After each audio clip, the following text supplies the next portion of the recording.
给花莲造成了很大的灾情，目前已经走。它现在我们在画面中可以很清晰的。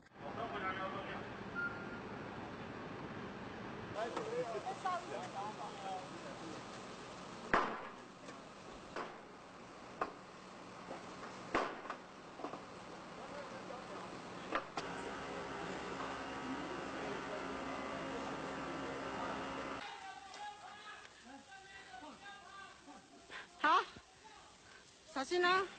来，看这里，看这里，底下都是玻璃。嗨，等下，把它移到那边去。等一下，小心啊！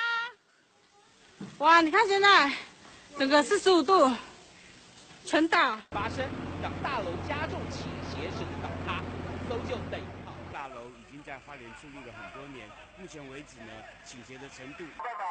这边有人。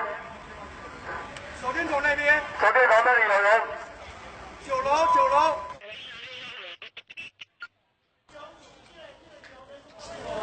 3楼几个？3个，还有小朋友。